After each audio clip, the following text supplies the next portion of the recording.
contestants, one rose. One stays, one goes. Does anyone know what this line is from? You're right. It's what a typical date card on The Bachelor or Bachelorette says, announcing the dreaded 2-on-1 date. Now, everyone knows Bachelor is some of the trashiest TV available, but there's some pretty real-life funny moments that happen in it. And the funniest are the 2-on-1 dates. So this is, though I wasn't on The Bachelor, this is the story of how I found myself on a 2-on-1 date. But first, a bit of background.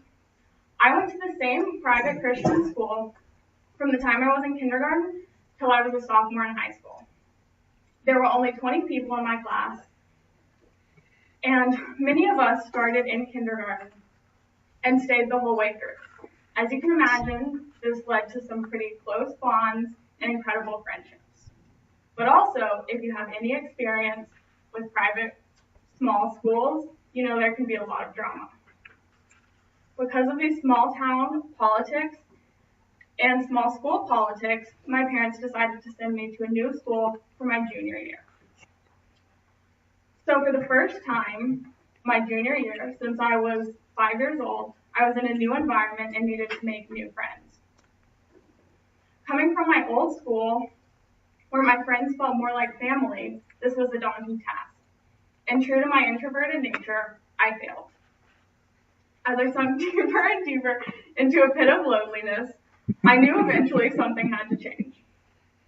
In talking with my favorite teacher at the time, he was telling me that all these things that seem like the end of the world right now, all the late night studying, the tedious assignments, and the awkward interactions, are going to end up being altogether unimportant.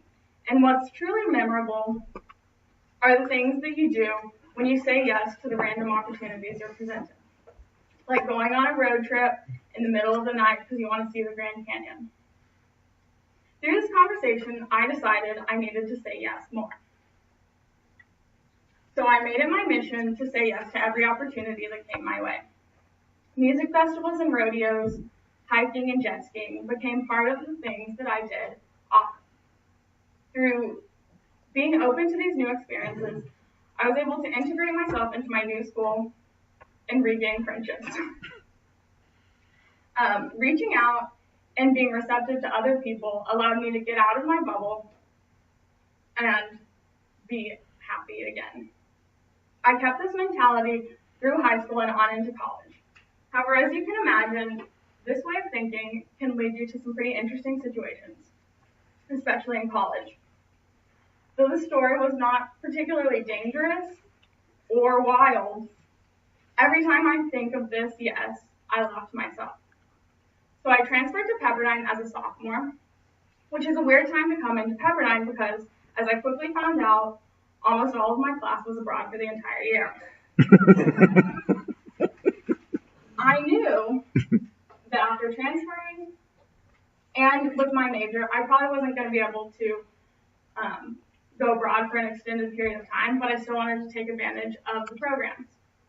So I decided a summer program would be just right for me.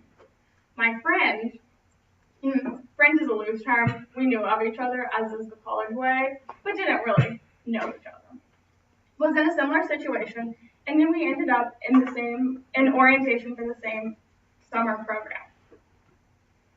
After orientation, she approached me and asked if I wanted to hang out. And I thought it was a great deal to get a friend before even going on this program, so obviously I said yes. So the time rolls around for us to meet up later that night, and I still have no idea what we're doing, but it's okay, I'm just along for the ride. So we start driving, and it comes out we're going to a comic book store. And I think that's pretty weird, but I can dabble in the nerds, and I can get down with the nerds, so I'm going to be fine. But then it comes out a little later that actually we're going to meet up with someone she's been talking to on Tinder for their first date. And so here's where I begin to question my yes theory. One, why would you bring someone on a date? Number 2, why would you plan a first date at a comic book store? But we're halfway to this comic book store in Chatsworth, and I think, I'm already here, I might as well prepare myself for third wheel date. Then we get to the store, and it's actually happening that Tinder Boy's Friends band is playing a set at the venue of the comic book store. And the venue is set up in the back of the store. You can see the shelves with the comic books and the action figures pushed to the sides to allow a 10 by 10 space for this garage band to play their set. So it's just as weird and awkward as you would imagine this to be. Tinder Boy is confused why there's this other random girl here. Lindsay is trying to make a good date out of this weird situation. And I'm wandering around the comic book store trying to busy myself to give them room. Finally, much to my relief, the set ends. And Lindsay and I decide it's our time to leave. So we say our rushed goodbyes that are warranted by this weird interaction and head home. Needless to say, we never saw Tinder Boy again. But we both consider this night a highlight of that year.